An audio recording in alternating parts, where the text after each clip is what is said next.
So, hello, fellow Earthlings. This is Earthling 6455463728. And I was listening to the Artificial Intelligence podcast with Lex Friedman and Nick Bostrom was the guest, I believe.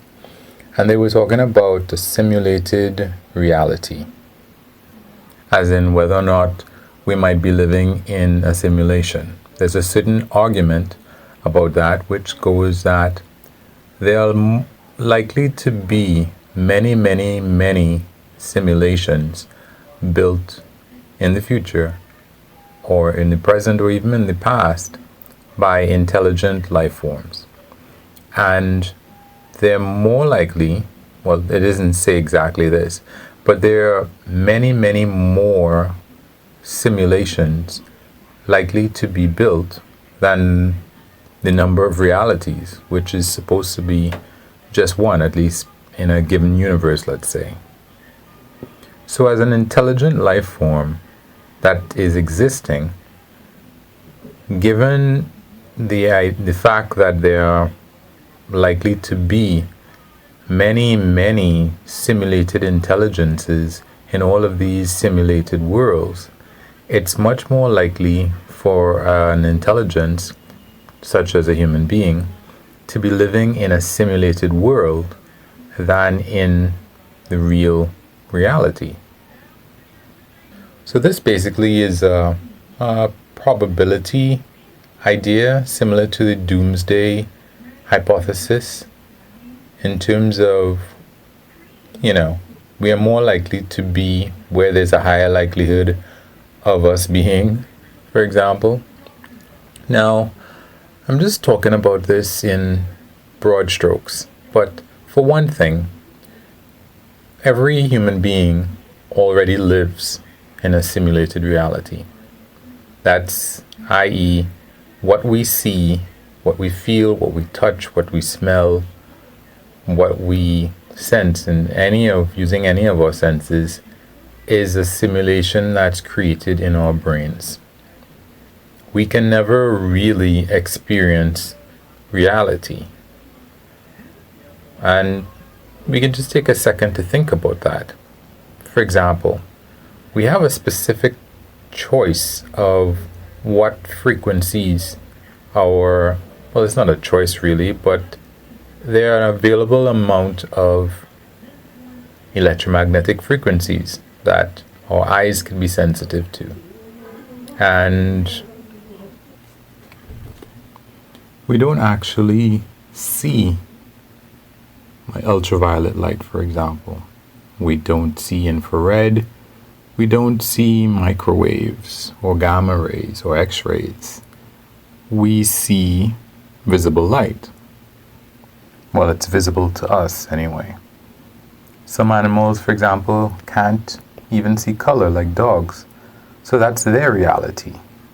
That's the reality that their senses, in terms of light, have passed on to them. We have certain frequencies that we are able to hear. Anything outside of that might seem supernatural to us. Like the high frequencies that dogs can hear and the low frequencies that elephants can hear, for example. Our vision, on the other hand, does not allow us to see cells.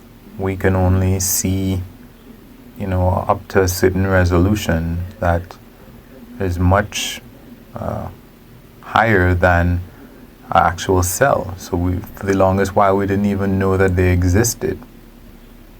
Our sense of taste and smell are likewise, in a particular range for a particular group of chemicals, for example. So what we think of as reality, as real life, is really a subset of what is available in the real world that, I guess, evolution has designed us to see as important. So if we are living in a simulation, what we sense is a simulation of that simulation, in a way, depending on how these things are layered in the simulation, I presume. To go on a different tangent, one of the things that comes up in terms of the future of humanity is whether or not, at least for me, is whether or not we would choose to go inward rather than outward in terms of, especially given COVID-19 and other threats in the real world.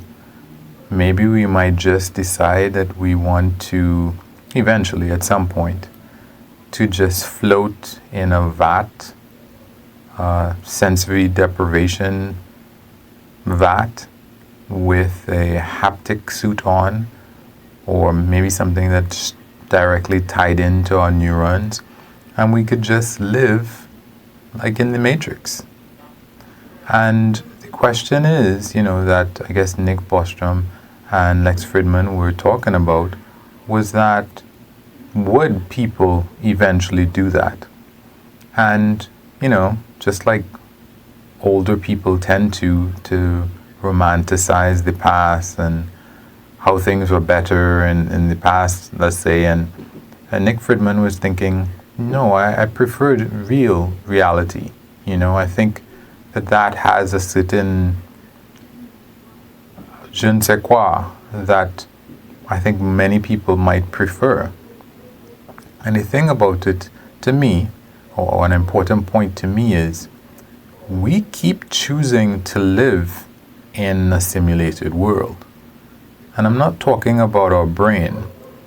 The real world, if you want, is a world where we were hunter-gatherers. That's a world that we actually were born into. That raw world where we had no claws and we had no teeth, and we decided that we wanted to change that world.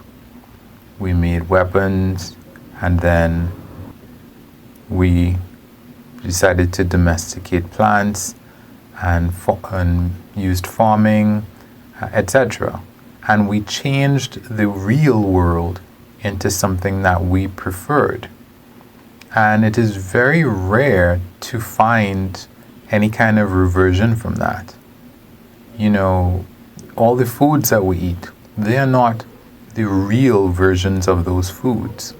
They're the domesticated and manipulated versions of those foods. Bananas are not real bananas per se. Apples, oranges, strawberries, cassava,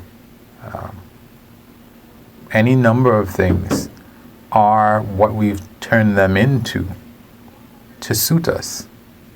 So I think that we prefer that domesticated world. I don't think many of us want to.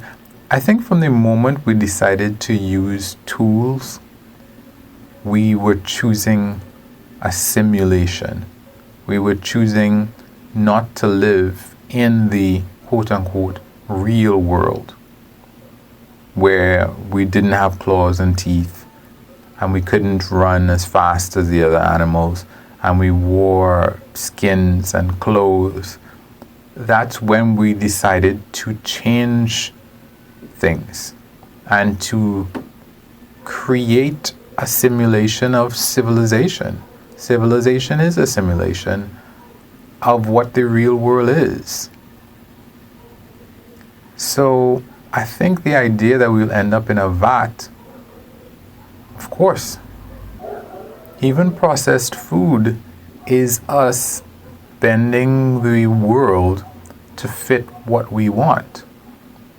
And I think eventually what we might end up, the stage that we might end up at some point for a while might be where if you're in a sensory deprivation vat wearing a haptic suit or tied into an avatar via our neurons, we can have a mansion pretty much for free. That can be built. We can have any foods that we want pretty much for free. Of course, we'll have the appropriate amount of nutrients that might be directly put into our blood, but we can eat as much as we want. We can really create a heaven in our heads. And let's say we actually want people to do work. We can reward them for doing mental work with whatever it is that they want. I think that might be the great filter that prevents us from seeing all of these, some kind of galactic civilization. Because when you think of the amount of energy that it takes to leave your solar system and go to some other solar system or stellar system, that is a terrific, huge amount of energy. For what exactly? You get to another stellar system, let's say, and it's boring, and you end up with a whole bunch of planets like Venus and Mercury and Mars that you can't really do that much with. And you've already expended this enormous amount of energy, more than the entire world in terms of fossil fuels in a year, for one human to get to that solar system. And it's taken however many years, and it's not what we thought that it would be. I mean, how the amount of investment that has to be put into that for what can be seriously iffy returns. I really don't know that we would choose this life of danger, of exposing ourselves to radiation, and I don't think that life would do that. I mean, maybe if we were able to get huge amounts of energy from the sun, maybe that's something that we might eventually decide to do.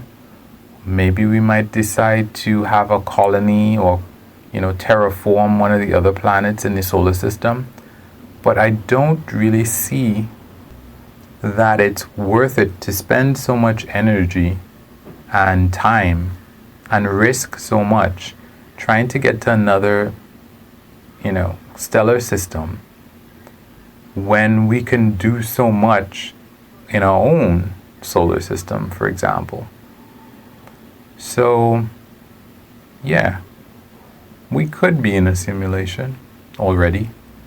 And I think that humanity as a whole, given pandemics and falling and breaking your leg and heart disease and smoking and all the different ways that we can end up dying, I think we would probably choose to be brains in a vat with either mechanical real avatars out there, or in some kind of a simulation or another simulation perhaps, and just enjoying whatever life might offer us.